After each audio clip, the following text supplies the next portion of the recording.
মানবতার নবী, দরুদী নবী, উম্মতের কান্ডারি নবী, যে জীবন আদর্শ আমাদের জন্য রেখে গেলেন, যে আদর্শ প্রতিষ্ঠার জন্য নবীজি সংগ্রাম করেছেন, মার খেয়েছেন, জীবন প্রদীপ নিবানোর উপক্রম হয়ে গেল। নবীজিকে হত্যার ষড়যন্ত্র করেছে, নবীর দান ভেঙ্গে দিয়েছে। সাহাবে আবু তালিবে নবীজি বন্দী জেলখানায় এত কষ্ট করেছেন যে নবী দিনের জন্য ওই দিনটাকে আজকে সর্বস্তরে কায়েম করার জন্যে নবীজি মার খেয়েছেন। যদি প্রয়োজন পড়ে এই দিন কায়েমের জন্যে আমরা মারি খাইতো তৈরি আছি। কারা কারা তৈরি একটু হাতটা দেখি। লিল্লাহে তাকবীর, লিল্লাহে তাকবীর। আমার ভাইরা, এজন্য দিনের নবীর সুন্নত আমাদেরকে অনুসরণ করতে হবে। মিসওয়াক করা যেমন সুন্নত আমরা মানি, অনেক লাভ আছে, ফজিলত আছে, আছে না নাই? দাড়ি রাখাটা সুন্নত, এটা যেমন মানি।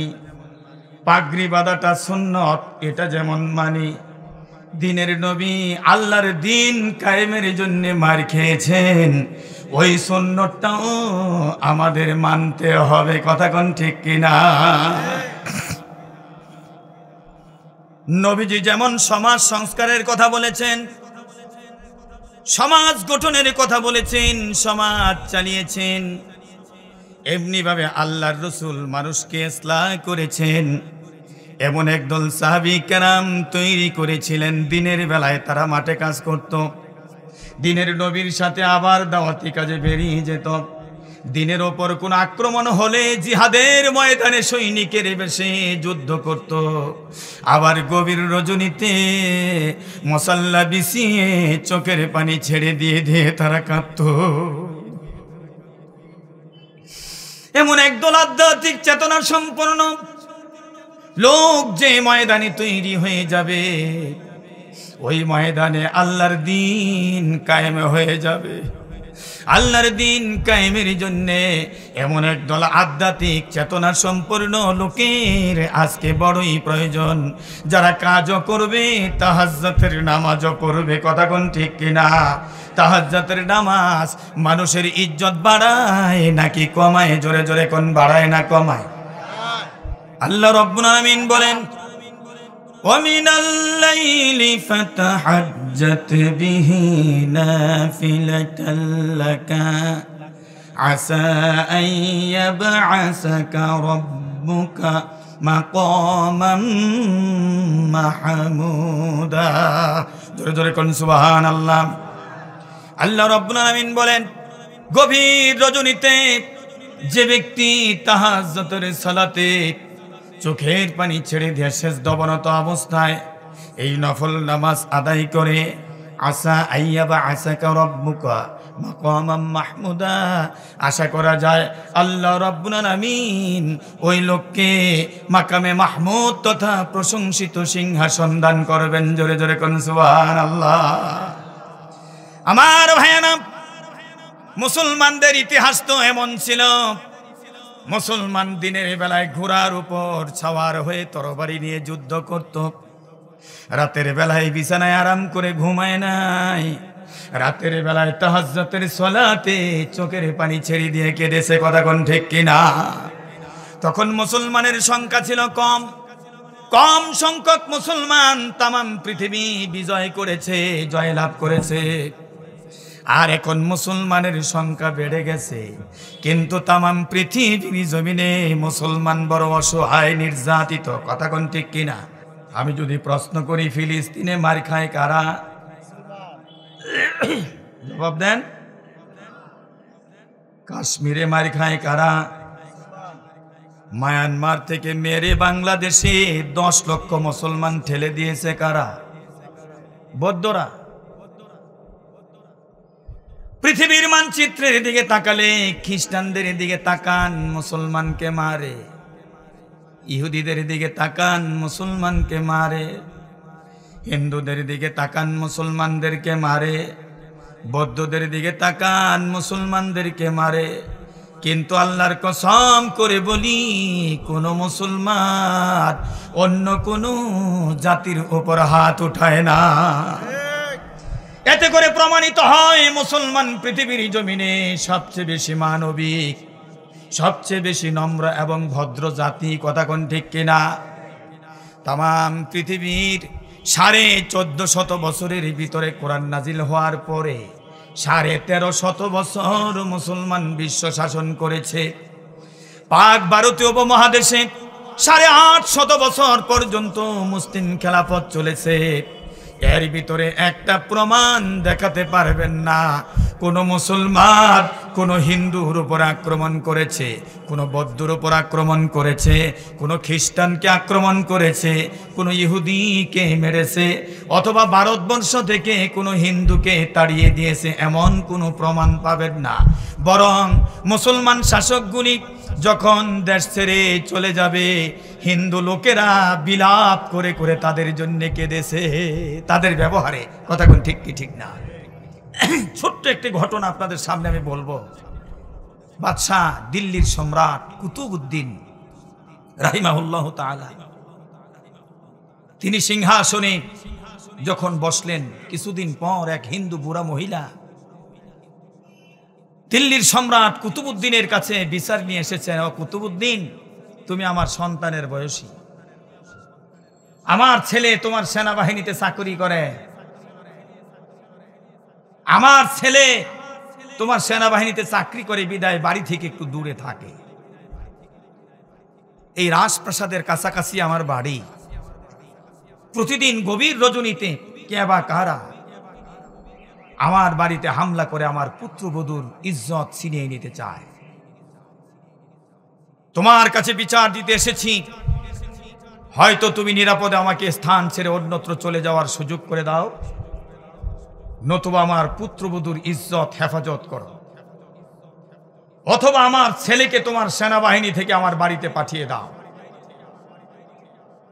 আর যদি এক তিনটার একটাও তুমি না করো, শুনে রাখো কুতুবউদ্দিন, ময়দানে আখিরাতে আল্লাহর আদালতে, তোমরা যে পরকালের আদালতকে বিশ্বাস করো, সে আদালতে তোমার বিরুদ্ধে আমি আল্লাহর আদালতে মামলা দায়ের করব। সুবহানাল্লাহ বলবেন না? হিন্দু মহিলা বলছে বাদশাহ কুতুবউদ্দিন। বাদশাহ কুতুবউদ্দিন বুড়ি বেটির কথা মনোযোগ দিয়ে শুনলেন, চুপ রইলেন। বুড়ি বেটি চলে গেল। রাতের বেলায় ঘোড়ার উপর উঠে তলোয়ার নিয়ে ওই বুড়ি বেটির বাড়ির কিনারে ওত পেতে বসে রইলেন। গভীর রজনীতে যখন চিৎকার শুরু হলো, বাদশাহ কুতুবউদ্দিন তরবারি নিয়ে বাড়িতে ঢুকলেন, ওই লম্পটকে ধরলেন, বুড়ি বেটিকে বললেন বাতি নিবান। বুড়ি বেটি বাতি নিবাইল, ওই লম্পটকে বাদশাহ কুতুবউদ্দিন কতল করলেন। সুবহানাল্লাহ কর। এবার বললেন বুড়িমা বাতি জ্বালান। বাতি জ্বালাইল। বাদশাহ কুতুবউদ্দিন প্রথমেই বললেন আলহামদুলিল্লাহ রাব্বিল আলামিন। বললেন মাগো, এক গ্লাস পানি দেন। হিন্দু বুড়ি এক গ্লাস পানি দিল। বাদশাহ কুতুবউদ্দিন পানি পান করলেন। বললেন আগামীকাল আপনার পুত্রবধূ নিয়ে আমার রাজদরবার যখন শুরু হয় তখন আসবেন। রাজদরবারে বুড়ি বেটি গেল। দিল্লির সম্রাট মাথার মুকুট খুলে টেবিলের উপর রেখে বলছে আল্লাহর কসম, এই দিল্লির মহান সম্রাটের এই মুকুটের চাইতে অনেক বেশি দাম তোমার এই পুত্রবধূর ইজ্জতের আমার আল্লাহর কাছে। আরো আসতে কন, অথবা আগামীকাল বাড়িতে গিয়ে বললেন সুবহানাল্লাহ। আসতে হবে না জোরে হবে? জোরে জোরে বলছি সুবহানাল্লাহ। দিল্লির মহান সম্রাট ডাক দিয়ে বলছে বুড়িমা, তোমার বাড়িতে গিয়ে আমি বাতি নিবানোর কথা কেন বলেছি শোনো। আমি এজন্য বলেছি, আমি মনে করেছি আমার বাড়ির এত নিকটে হতে পারে আমার কোনো নিকট আত্মীয় বা আমার সন্তানেরা এ কাজটা করে। বাতি জ্বালানো থাকলে আমি যদি ন্যায় বিচার না করতে পারি, এই কারণে বলেছি বাতি নিভাইয়া দাও। ও বুড়িমা, তারপরে পানি পান করলাম কেন? কেন পানি চাইলাম? শোনো, তুমি যখন আল্লাহর আদালতে বিচারের কথা বলেছ, আমি কুতুবউদ্দিনের এত ভয় লাগতেছিল, কি জবাব আল্লাহ দরবারে আমি দিব। এই কারণে তোমার বিচার দেওয়ার সময় থেকে তোমার বাড়িতে হাজির হওয়ার আগ পর্যন্ত আমি কুতুবউদ্দিন এক গ্লাস পানি পান করি নাই, কোনো কিছু খাই নাই, কোনো দানা পানি স্পর্শ করি নাই। কারণ আমি যদি ন্যায় বিচার না করতে পারি, ময়দানে আখেরাতে আল্লাহর দরবারে আমি আসামি হয়ে যাব। ও বুড়িমা, এই কারণে তোমার কাছ থেকে পানি চেয়ে পানি পান করেছি। এখন নিরাপদে তুমি তোমার বাড়িতে তোমার পুত্র বধূ নিয়ে বসবাস করো। আমার ভাইয়েরা, এটাই হলো মুসলমানের ইতিহাস। মুসলমান কারো ইজ্জত হরণ করতে পারে না, কারো ইজ্জতের উপর আঘাত করতে পারে না, কারো মাল সম্পদের উপর আঘাত করতে পারে না, হামলা করতে পারে না। কোনো মুসলমানের জন্য এটা জায়েজ নাই কোনো হিন্দু বাড়িতে হামলা করা, কোনো হিন্দু মন্দিরে আক্রমণ করা, হামলা করা, হিন্দুদের মন্দির ভাঙা, হিন্দুদের বাড়িতে হামলা করা, হিন্দুদের পূজা মন্দিরের তাদের প্রতিমা ভেঙে দেওয়া, এটা কোনো মুসলমানের পক্ষে জায়েজ নাই, হারাম। এমন কোন সময় যদি হয়, বাংলার জমিনে এমন কোন খবর যদি প্রচারিত হয়, ইন্ডিয়ায় সব মসজিদ ভেঙে দিয়েছে, সব মসজিদে আগুন দিয়েছে, জ্বালিয়ে দিয়েছে, বাংলাদেশের কোনো মুসলমানের জন্য জায়েজ হবে না বাংলার জমিনে কোনো মন্দিরের গায়ে আঘাত করা। এটাই হলো মুসলমানের ইতিহাস, এটাই হলো নবীর শিক্ষা। আল্লাহর নবী বলেছেন, শোনো আমার উম্মতেরা, যেখানে আমার উম্মত মেজরিটি, মাইনরিটি অন্য ধর্মের মানুষ, মেজরিটি উম্মতের কাছে তারা হলো আমানত। সুবহানাল্লাহ কোন? এই মাইনরিটি আমানতকে আমানতের মতন হেফাজত করতে হবে। তারপরও যদি ক্ষমতা বা প্রভাবশালী হয়ে আমার কোন উম্মত মাইনরিটি অন্য কোন জাতির উপর আঘাত করে, হামলা করে, শুনে রাখো, কাল কিয়ামতের ময়দানে আমি রাসূল আমার উম্মতের বিরুদ্ধে আল্লাহর আদালতে ওই মাইনরিটির পক্ষ হইয়া মামলা দায়ের করব। অতএব আমার ভাইয়েরা, যার ভিতরে ঈমান আছে, যার ভিতরে নবীর আদর্শ আছে, যার ভিতরে আল্লাহর কোরআন রয়েছে, এমন একটা লোক বাংলার জমিনে অন্য ধর্মের মানুষের উপাসনালয়ে আঘাত করতে পারে না। তবে আলহামদুলিল্লাহ, তাম বাংলাদেশে প্রমাণিত হয়েছে, কোন আলেম, কোন মসজিদের ইমাম গেল দুর্গা পূজার সময় যে সাম্প্রদায়িক হাঙ্গাটা হয়েছে, দাঙ্গাটা হয়েছে, এর সাথে জড়িত নয় কোনো মাদ্রাসার কোনো শিক্ষক, কোনো ছাত্র, কোনো আলেম, কোনো ইমাম বাংলার জমিনে কেউ প্রমাণ করতে পারে নাই। তার মানে হলো এ দেশের আলেমরা সব চাইতে সাম্প্রদায়িক সম্প্রীতিতে বিশ্বাসী। কথা বলেন ঠিক কে ঠিক না? কিছু সংখ্যক লোক পরিবেশকে ঘোলাটে করে ফায়দা লুটার জন্য এটা ষড়যন্ত্র করেছে। আমরা উলামায়ে কেরাম বাংলাদেশ টেলিভিশন সহ সব চ্যানেলগুলোতে বিবৃতি দিয়েছি, সব চ্যানেলগুলোতে প্রতিবাদ করেছি এবং সমস্ত চ্যানেলগুলোতে তাদেরকে পাহারা দেওয়ার জন্য আহ্বান করেছি।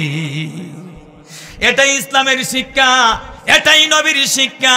আমরা মার খাবো কিন্তু মার দেব না, আমরা নির্যাতিত হব কিন্তু প্রতিশোধ বা বদলা নেব না। আল্লাহর নবী যেদিন মক্কায় প্রবেশ করলেন মদিনা থেকে, অষ্টমী হিজরিতে বাইতুল্লাহ বিজয় হলো, মক্কা বিজয় হলো, বিনা রক্তপাতে মক্কা বিজয় হয়ে গেল। আল্লাহর নবী বাইতুল্লাহর কিনারে একটা পিলারের উপর দাঁড়িয়ে বক্তৃতার ভিতরে বলেছেন, মান দাখালা দারে আবু সুফিয়ান, আবু সুফিয়ানের ঘরে যারা দাখিল হবে প্রবেশ করবে আমিনা, সে ব্যক্তি নিরাপদ। আর আল্লাহর ঘরের কিনারে যারা আসবে তারাও নিরাপদ। আবু সুফিয়ান চিন্তা করলো, সারা জীবন মুহাম্মদ আর তার মিশনের বিরুদ্ধে ষড়যন্ত্র করেছি, সাহাবীদেরকে কষ্ট দিয়েছি, মুহাম্মদকে কষ্ট দিয়েছি। আজকে তো মুহাম্মদ বদলা নিতে পারত, কিন্তু বদলা নেই নাই। মুহাম্মদ ঘোষণা করেছে, লা তাসরিবাল ইয়াউমা আলাইকুম, আজকে তোমাদের প্রতি আমার কোনো অভিযোগ নাই, তোমাদেরকে আমি ক্ষমা করে দিয়েছি। ওই রূপ যেই রূপ ইউসুফ নবী তার ভাইদেরকে ক্ষমা করে দিয়েছিল। জোরে জোরে কোন সুবহানাল্লাহ। আবু সুফিয়ান চিন্তা করল, এত মহান, এত মহানুভব, এত দয়ালু পৃথিবীর জমিনে, এত অহিংসা, যার ভিতরে হিংসা বলতে নাই, এমন একজন মানুষের বিরোধিতা আরে তামাম জীবন ভরা কেন করলাম, কেন করছি? সুতরাং আর বিরোধিতা নয়, দলে দলে লোক লইয়া নবীজির কিনারে গিয়ে বলছে, মুহাম্মদ আমাকে কালিমা পড়ায়া মুসলমান বানায় দাও। আল্লাহর নবী চিৎকার মেরে আম্মি জান আয়েশাকে ডাক দিয়ে বলল, আম্মি জান আয়েশাকে ডাক দিয়ে বলল, ও আয়েশা, এটা আমার ওই দিনের দোয়া যেই দিন আবু সুফিয়ান আমার বাড়িতে সফর করতে গিয়েছিল।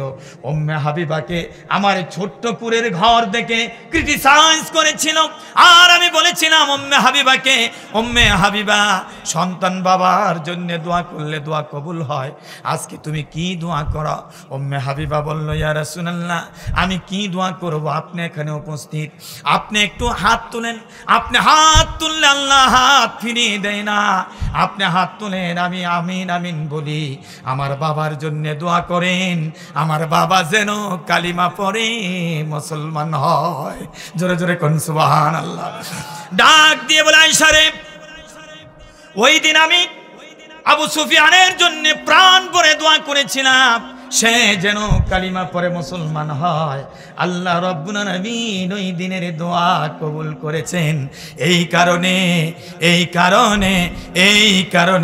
আবু সুফিয়ান কালিমা পড়েছে। জোরে জোরে কোন সুবহানাল্লাহ। আমার ভাইয়েরা, দিনের নবী ঘুরছেন, নিজের জন্মভূমি দেখছেন, জন্মভূমির দিকে তাকিয়ে তাকিয়ে আল্লাহর রাসূল চোখের পানিগুলো ছেড়ে দিয়েছেন।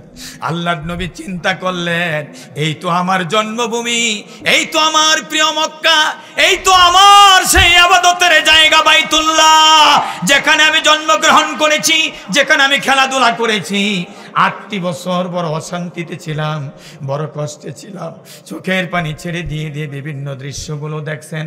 আল্লাহর নবী এমন সময় তাকিয়ে দেখে একজন বুড়ি মহিলা গাঠুরি বেঁধে আরো কিছু লোক নিয়ে কোথায় যেন যাবে, কিন্তু গাঠুরিটা উঠাতে পারছিলেন না।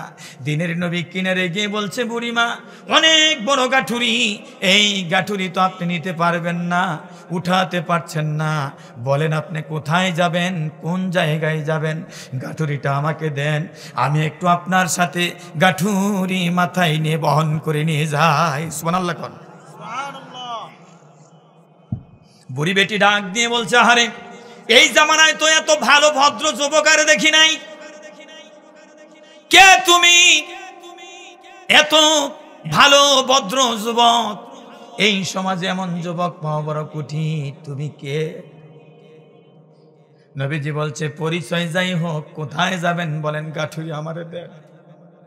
বুড়ি বলছে, ও যুবক, গাঠুরি নিবে তুমি, তোমারে পারিশ্রমিক দেবার মতন কত টাকা আমার কাছে নাই।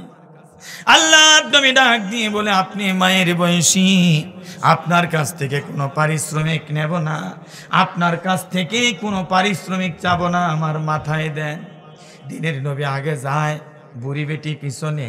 নবীজি ডাক দেয়, মাগো কেন চলে যাচ্ছেন? বুড়ি বেটি জবাব দেয়, তুমি কি শোনো নাই, মক্কা নগরীতে আব্দুল্লাহর বেটা মুহাম্মদ সন্ত্রাস করার জন্য ঢুকেছে, মানুষ পাইলে খুন করে, আমারে যদি দেখে যদি মেরে ফেলে, এই কারণে ভয়েতে চলে যাচ্ছি। দিনের নবী ডাকদা বলে, মাগো মুহাম্মদকে কি আপনি দেখছেন? কয় না, দেখি নাই। কোনোদিন কি তার সাথে কথা বলেছেন? না, বলি নাই। না দেখে, কোনো কিছু না বলে, কথা না শুনে কেন গো মা বলছেন সে মানুষ মারে? এমন সময় বুড়ি ডাক দিয়ে বলে, এই জন্যে বলেছি মক্কার ঘরে ঘরে কথাটা জারি আছে। আমার ভাইয়েরা, বাংলাদেশেও যখন সরকার জঙ্গি খোঁজা শুরু করেছে, মসজিদে মাদ্রাসায় গিয়া খোঁজে, বহু পুলিশ এবং পুলিশ অফিসারকে প্রশ্ন করেছি, ভাই আপনারা যে মাদ্রাসায় আর মসজিদে খোঁজেন, জঙ্গি কি কোনোদিন মাদ্রাসা মসজিদে দেখছেন? কয় না, দেখি নাই। শুনেছি পশ্চিমা দেশের লোকেরা বলছে দাড়ি টুপিওয়ালারা নাকি সন্ত্রাসী করে। পরিশেষে হলিয়ারটি জানে, যখন স্টুডেন্টদেরকে দেখলো হামলা করতে একটা ইংলিশ মিডিয়াম ইউনিভার্সিটির ছেলেরা, তারপরে প্রশাসনের টনক নড়েছে। বাংলার জমিনে কোনো হুজুর, কোনো আলেম জঙ্গিবাদের সাথে জড়িত নয়। আলহামদুলিল্লাহ। কোন রসুলের ওয়ারিস হোক সেটা কওমি বা আলিয়া, হোক সেটা শুধুমাত্র হাফেজ বা কারি, কোন আলেম, কোন দাড়ি পাগড়ি টুপিওয়ালা এই জঙ্গিবাদের সাথে সম্পৃক্ত নয়। এটা প্রমাণিত হয় নাই বাংলার জমিনে, বরং আধুনিক শিক্ষিত ইংলিশ মিডিয়াম ইউনিভার্সিটির স্টুডেন্টরা ধরা পড়েছে এই জঙ্গিবাদের সাথে। কথা বলেন ঠিক কি ঠিক না?